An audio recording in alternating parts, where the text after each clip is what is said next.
Coucou à tous, on va se retrouver pour une vidéo. Alors j'avais envie de partager avec vous une expérience.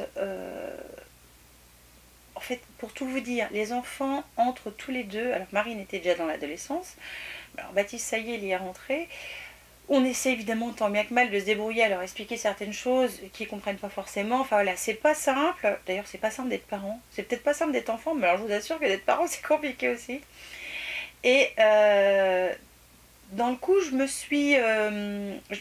essayé de me focaliser sur comment je réagissais quand moi j'avais à peu près leur âge, pas forcément leur âge, mais on va dire dans la même période de puberté et d'adolescence qu'eux ils sont en train de rentrer. Et je me suis rendu compte qu'en fait, qu'à chaque âge, même si on sait ce qui va se passer, on n'arrive pas à le savoir. Vous m'avez suivi là? Je suis pas sûre. Je vais essayer de vous expliquer.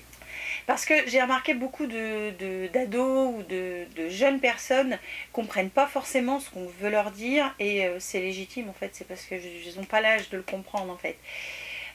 Alors je vais vous parler de ma propre expérience. Alors je ne vais pas appeler ça une story time, hein, parce que c'est pas... Enfin je sais pas si ça... Après tout, dites-le moi si c'est ça, je ne sais pas. Quand j'étais ado déjà j'étais une peste. Alors, mais une vraie peste, hein. Maman saurait vous le dire si elle voulait parler, mais je la connais, elle n'osera pas. Enfin, elle dira pas derrière la caméra. Ça, dire que j'étais une peste, si elle peut le dire, mais dire le reste, non. Et oui, j'étais une peste. Alors, est-ce que j'ai des circonstances ou pas? Atténuantes, ça, au pire, on s'en fiche. Mais voilà, j'étais une peste et j'étais assez, pas invivable, mais presque quand même. Et en vieillissant, c'est-à-dire une fois que j'ai eu passé 17-18 ans, à 19 ans même, je me suis rendu compte que voilà, mon comportement était plus qu'exagéré, et je me suis excusée auprès de mes parents de leur avoir fait subir mon adolescence pourrie. Parce que je m'en suis rendu compte, et on s'en rend toujours compte quand on vieillit. Et pourtant, même encore moi aujourd'hui, je le fais puisque je le fais avec mes enfants, ils m'avaient dit fais pas ça parce que voilà, faut pas faire ça. Et malgré tout, il a fallu que je passe par cette épreuve pour en être convaincue. Et c'est ça en fait sur toutes les étapes de notre vie. C'est-à-dire que il y a quelques années, papa m'avait dit, donc il avait quasiment 60 ans, donc moi j'en avais 35, on va dire, voilà. À peu près, on va dire... Ah non, ça fait... Oui, c'est ça, si, à peu près. Et il me disait, voilà, non, écoute-moi, regarde, parce que j'ai l'expérience, je sais que si tu fais tel choix, ça va se terminer comme ça. Écoute-moi, parce que je le sais. Et malgré que c'était mon père, et que je savais pertinemment qu'il avait raison, parce qu'il l'avait vécu, on n'en est pas convaincu. Et c'est ça ce que je vais essayer de vous dire. En fait, on ne peut pas avoir plus que l'âge de notre âge. J'arrive pas à le dire. C'est très compliqué de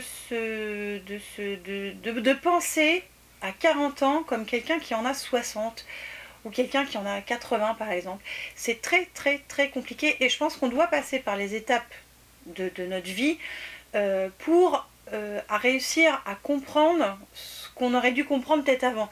Je sais pas si je suis claire dans ce que je dis, mais c'est super dur en fait il faut, et puis je pense que c'est même pas que c'est dur, je pense qu'il faut qu'on passe par certaines étapes pour s'en rendre compte. Alors certes, on peut quand même un minimum écouter les conseils de nos aînés, parce qu'ils sont toujours bons à prendre leurs conseils, hein. C'est pas que des conseils pourris, c'est pas vrai, mais voilà, on a l'âge qu'on a, et on ne peut pas penser à 40 ans comme quelqu'un de 60.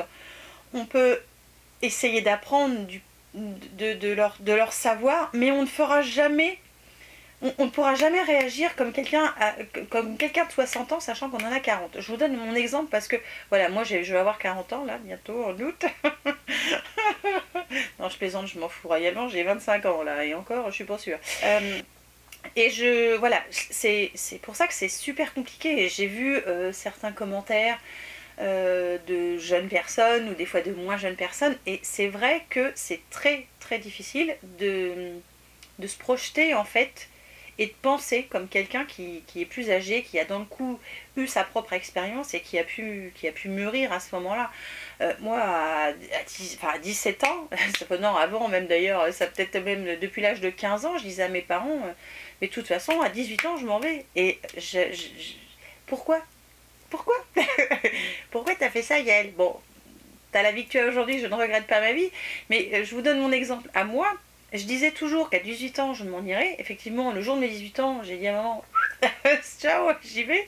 Hein, j'avais un copain depuis quelques années, voilà, bon, bah, ça n'a pas été une grande surprise pour eux, puisque de toute façon, depuis le temps que je le disais, et puis c'était prévu, hein, donc je suis allée vivre avec lui, mais il fallait que j'attende d'avoir mes 18 ans, ne serait-ce que par rapport à lui, voilà, pour détournement de mineurs, toutes ces conneries-là, quoi. Et je suis partie à 18 ans. Résultat, comme j'avais moi décidé de partir, et c'est là qu'il aurait fallu que j'ai un minimum de maturité dans l'âge, mais que je ne pouvais pas avoir puisque j'avais que 18 ans. Dans le coup, je suis allée à la fac. Il a fallu que je travaille parce que le copain que j'avais à l'époque, c'était pas Thierry, était pas spécialement stable financièrement parlant, donc il fallait que je bosse, hein, si je voulais pas qu'on me foute dehors. Et il était hors de question que je retourne chez mes parents, voilà, parce que ça c'était une fois que j'ai été partie, je suis jamais retournée chez mes parents. Donc il a fallu que je bosse et aller à la fac et bosser, donc j'étais serveuse dans un restaurant routier. Il fallait savoir pourquoi je suis devenue routière après, chauffeur routier plutôt.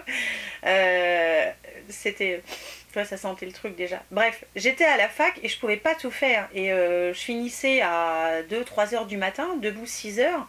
Au début ça va, on tient le choc, hein, et puis au bout d'un moment ça va plus. Mais comme je voulais rien demander à mes parents et que je voulais surtout pas retourner chez moi, parce que j'ai ce caractère-là aussi, être un petit peu têtu et borné, tu vois, quand l'idée elle est là. Je vous l'ai dit l'autre fois, quand l'idée elle est là, elle n'est pas ailleurs, hein, donc c'est pas la peine d'essayer. Et d'un coup, si j'avais eu quelques années de plus dans ma tête, oui, je me serais rendu compte que j'étais en train de faire une grosse connerie. Enfin, sur le moment. Après, voilà, ça m'a permis finalement de... Bon, moi j'ai arrêté la fac, du coup, parce que je pouvais plus, hein, je pouvais pas tout faire. Mon père me dit, bah qu'est-ce que tu vas faire? Bah, je sais pas, bah, je vais conduire un camion.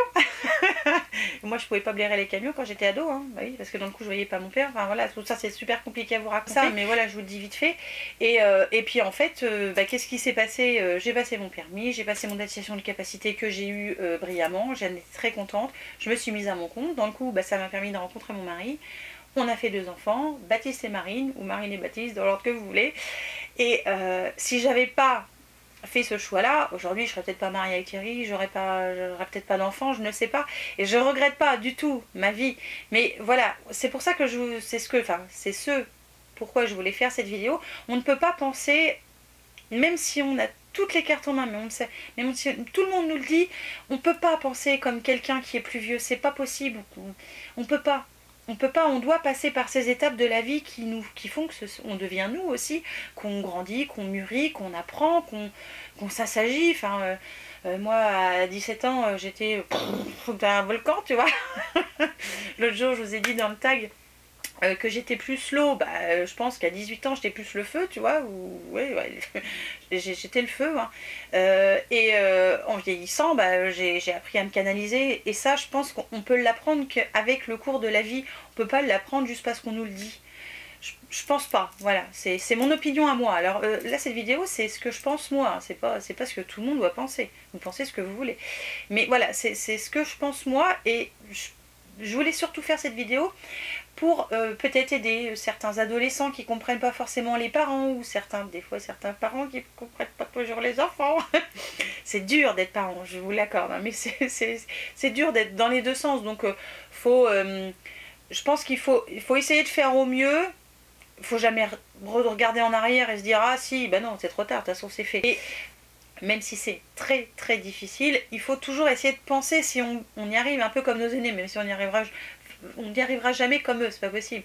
C'est-à-dire aujourd'hui, maman elle a 62 ans, j'en ai bientôt 40, je peux pas penser comme... je pense comme à 40, et je pense comme elle pensait peut-être à peu près à mon âge. Voilà, il nous faut cette évolution de la vie pour, qui va nous aider à devenir ce qu'on est aussi. C'est tout ça aussi qui fait qu'on se forge un soi, un avenir, etc. Alors il y a des choses plus ou moins bonnes à prendre en compte, mais je pense que voilà, le fil principal c'est ça. Il faut quand même essayer, et là je parle peu importe l'âge, il faut toujours essayer d'écouter. Et alors je vais revenir dans l'autre sens, ça marche aussi, les personnes les plus âgées, prenez le temps d'écouter les personnes les plus jeunes. rappelez-vous ce que vous avez fait quand vous étiez gamin, sachant que la société a évolué, donc aujourd'hui, les conneries d'aujourd'hui, c'est plus les conneries d'il y a 20 ans, c'en est d'autres, c'en est des nouvelles, hein, mais on en a tous fait, on en fera tous, et puis c'est comme ça, c'est quelque part, c'est comme ça qu'on devient grand, voilà. Donc il faut aussi que les personnes d'un certain âge prennent en compte que le plus jeune a aussi sa propre expérience, moins importante certes, mais il l'a quand même, donc il faut quand même l'écouter et la respecter tout pareil. C'est ça aussi, c'est une vidéo super brouillon ce que je suis en train de faire, mais c'est pas grave, je pense que vous aurez peut-être compris. Voilà, ce que je voulais vous dire, c'est que peu importe l'âge qu'on a, en général on a l'âge, comme on dit, de ses artères, on n'a pas un autre âge. C'est difficile d'avoir 60 ans alors que ça fait 40 ans qu'on est né, tu vois, c'est compliqué. Par contre, d'un autre côté, ça ne nous empêche pas d'écouter et d'essayer d'enregistrer, d'assimiler quand même ce qu'on nous dit. Et pareil, quand on est âgé, de prendre en compte que la personne à qui on parle, elle est plus jeune, donc elle n'a pas vécu ce que nous on a vécu. C'est ça la différence. Et on peut essayer de l'aider, mais on n'arrivera jamais à la convaincre comme si elle avait notre âge. Voilà, je pense que je suis claire. J'espère que je suis claire. Donc voilà, je voulais faire cette vidéo parce que j'avais envie de la faire, voilà, parce que je trouve ça important, les enfants sont en plein chamboulement hormonal, alors je vous dis pas entre Baptiste qui fait l'homme, hein, Marine qui s'énerve un peu plus, c'est plus agréable, mais voilà, c'est très compliqué, et peu importe l'âge et peu importe je dirais limite même le réseau social d'où on vient, je pense qu'on est, on est tous pareils à peu près quoi. Alors je vais pas m'étendre plus sur ce sujet là parce que je pense que ça pourrait durer des heures, mais voilà, je trouvais important de vous parler de ça parce que j'avais envie, voilà. Et sur ma chaîne, j'ai pas envie que de parler de maquillage ou de scrap, j'ai envie de parler de ça aussi parce que je trouve que c'est important. Allez, je vous laisse, je vous fais évidemment plein de bisous et je vous dis à très vite pour une nouvelle vidéo. Ciao.